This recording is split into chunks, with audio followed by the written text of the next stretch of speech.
Welcome back to the deep dive. Today I want to start with a mental image that I think we all kind of have. When Okay. I say human resources, what pops into your head? It's probably a person, right? A person, yeah. Sitting at a desk. Someone sitting across that desk, maybe they offer you a glass of water, they ask about your 5-year plan. We think of it as, well, warm, it's personable, it's right there in the name, human resources. That is the traditional archetype, yes. The gatekeeper is a human being. Exactly. Yeah. But I want you to imagine something different. You apply for a job. Maybe this is a huge career move for you. You polish up the resume, you agonize over the cover letter, and you hit send. Right. And your first interaction, your second, maybe even the decision on whether you get a face-to-face interview, it isn't with a human at all. It's Yeah. with a machine. Hmm. And not just a machine that scans for keywords. I mean a machine that is like making a judgment call. It sounds a little bit like the start of a sci-fi movie, but, for a lot of industries, it's just a Tuesday. We're well past the what if phase and deep into the it's already here phase. And that is exactly what we are unpacking today. We aren't just speculating. We are looking at a very specific and I think really fascinating piece of research that documents this change as it's happening. Right. We're diving into a chapter titled Experimental Perspective of Artificial Intelligence Technology in Human Resources Management. I mean, it's a bit of a mouthful, the title. It's, very academic, but the content itself is. It's just crucial. It's from the Studies in Computational Intelligence book series. And what's interesting is the researchers, Abdulaimi, Abduldayem, and Abdulaziz, they didn't just write a white paper about how robots might take over HR in, say, Silicon Valley. Right, and that's a key distinction for me. Usually when we talk about this kind of tech, we default to looking at the big U.S. tech giants. But this study, it takes us to the Kingdom of Bahrain. Specifically to a case study of Zain Telecom Company. So we're looking at a real-world application in a major heavy-hitting telecom firm in the Gulf. Which gives us a really practical lens, doesn't it? I mean, a huge telecom company is like a massive ship to turn around. Exactly. If they're doing it, it's a signal of a major, major shift. And that's our mission today. We're going to figure out what happens when you plug AI into the people department. We'll look at the 3 specific dimensions they studied. That's technological skills, automation, and expert systems. And we have to talk about their prediction. Because, honestly, it's a little startling. They talk about the vanishing of routine HR jobs. It's a very bold claim, but when you look at the data they gathered, it is a claim that's backed up by what was happening on the ground at Zain. Okay, so let's back up for a second. Before we get into vanishing jobs, we need to set the scene. Why is this all happening now? Why are companies like Zain even rushing to do this? Is it just, to look good in a press release? Well, according to the source, it's not about vanity. It's really about survival. The authors point to 2 main driving forces. First, there are these contentious technological developments. Pretentious. Basically, the tech landscape is a battlefield. But specifically, and I think the telecom context really matters here, they mention the revolution of the Internet of Things, or IoT. The IoT. Okay, usually when I hear that, I think of my smart fridge talking to my toaster or something.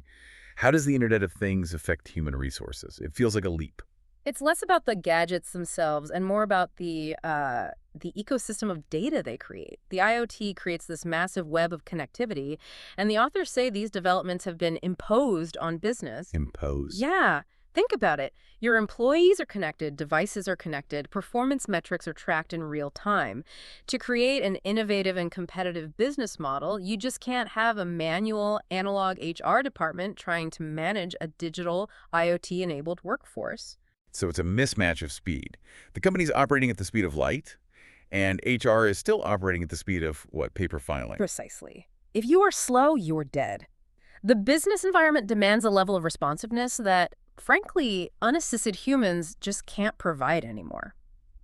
If your competitors are using data to find the best talent in milliseconds, and you're taking weeks to sort through PDFs, you lose. Okay, so the pressure is on. The environment is forcing their hand. Now let's talk about how they figured out if this was actually working at Zain.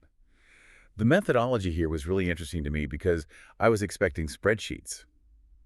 Right, tables of numbers. Huge tables of numbers. Time to hire, dropping by 40%, error rates, that sort of thing. Yeah. But they didn't do that. No, and that is a critical distinction in this paper.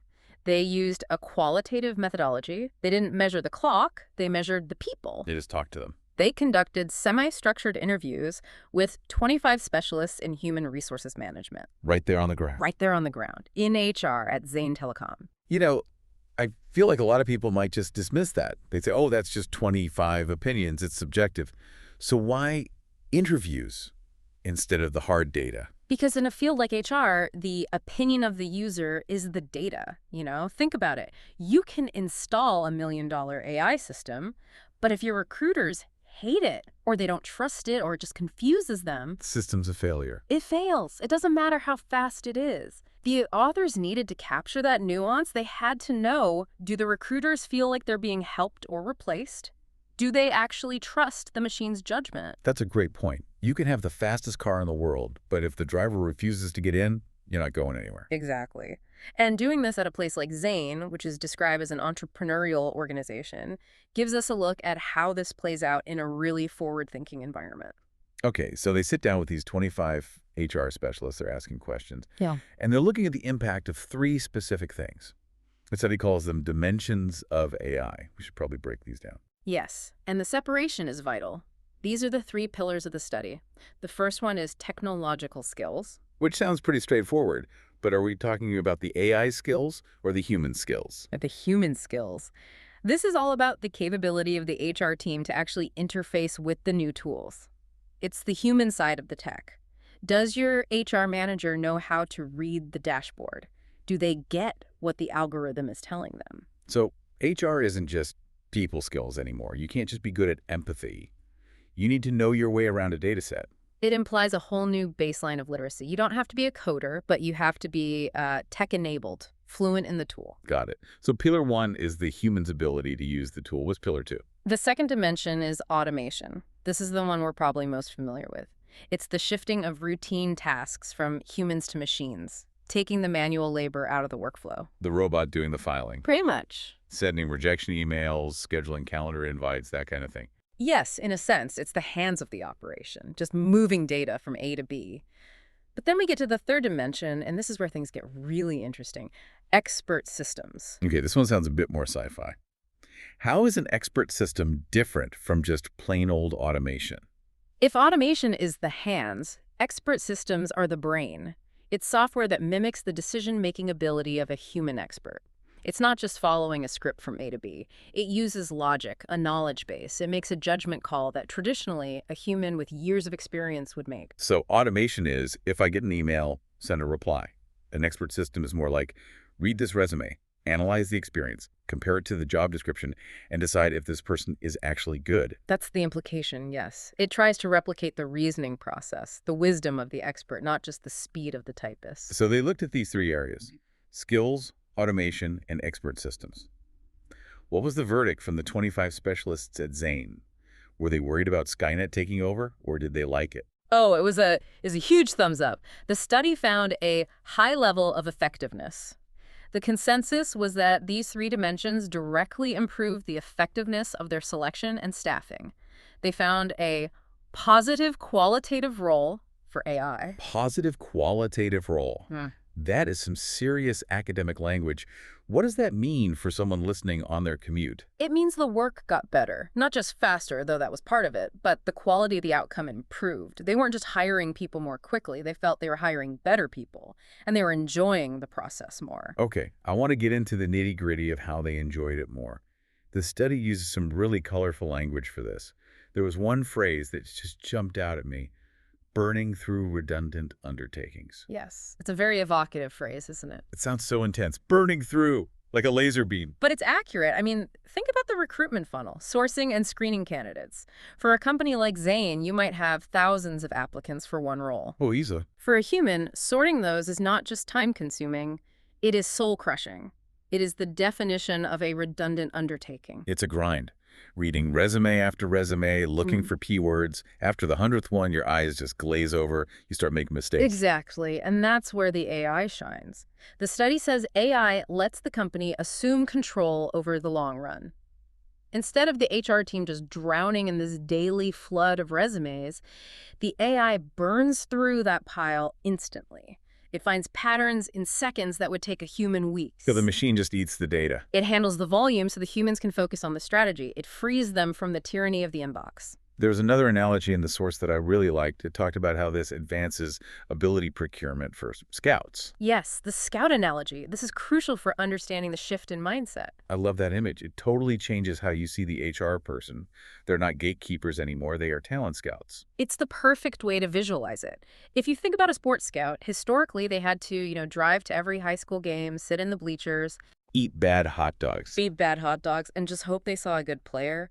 They could only see one game at a time. Their view was limited by physics. Right. Time and space. Yeah. Can't be everywhere. Now imagine that scout has a system that analyzes the video and stats of every single player in the country instantly and just sends them a notification saying, hey, here are the top 5 players that fit your team's style. That's what AI does for the HR scout.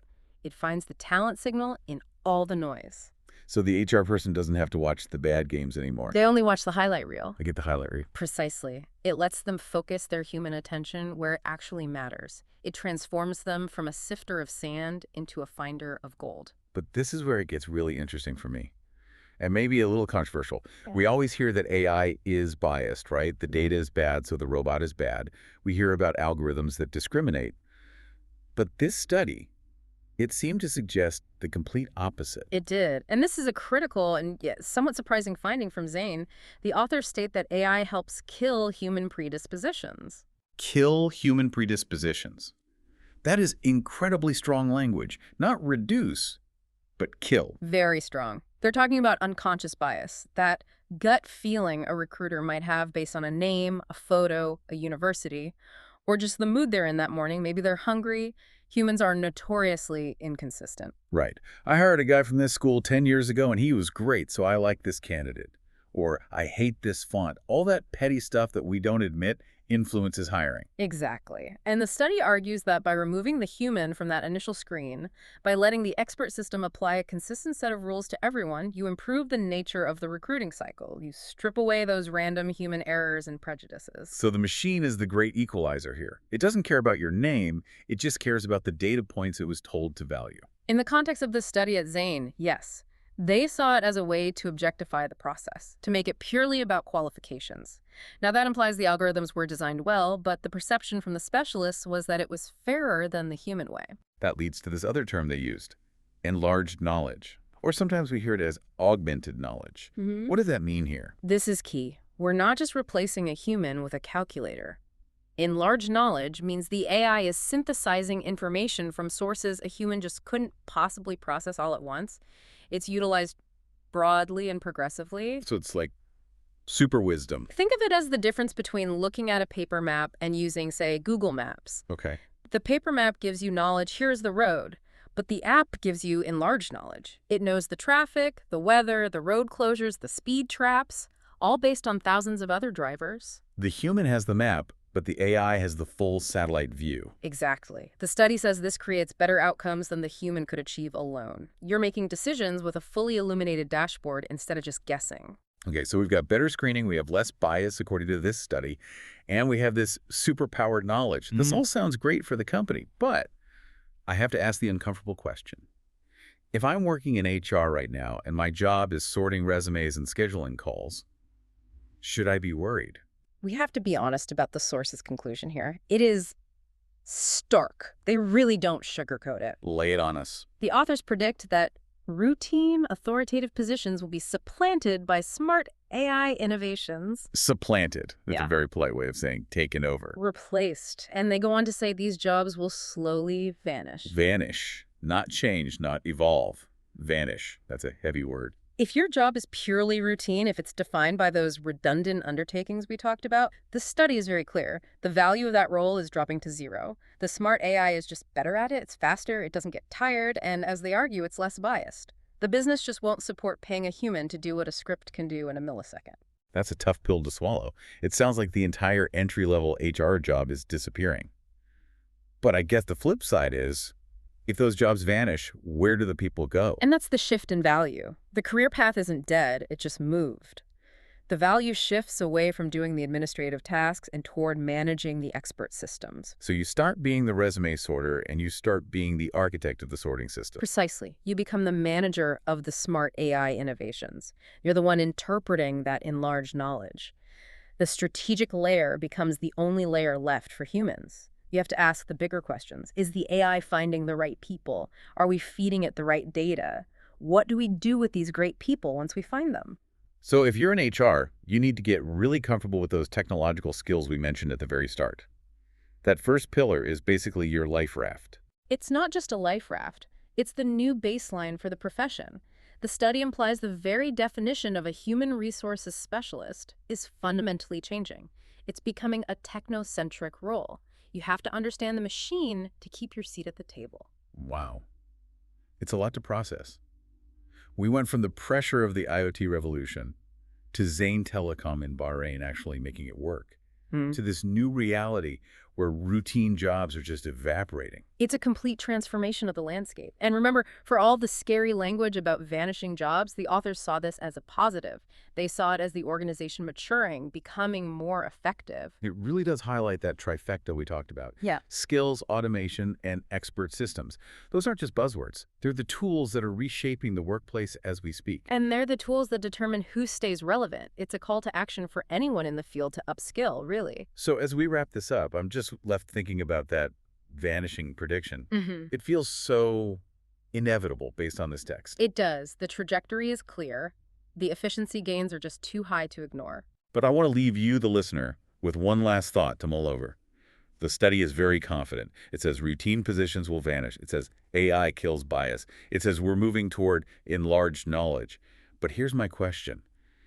If the AI handles all the screening, if it strips away all the bias, and if it processes all the data, at what point do we stop calling it human resources and start calling it augmented resources? And more importantly, when you're finally sitting in that room for the final interview, face to face, what is the one human trait that the machine, with all its enlarged knowledge, can never, ever replace? That really is the million-dollar question. Thanks for diving in with us. We'll catch you on the next one.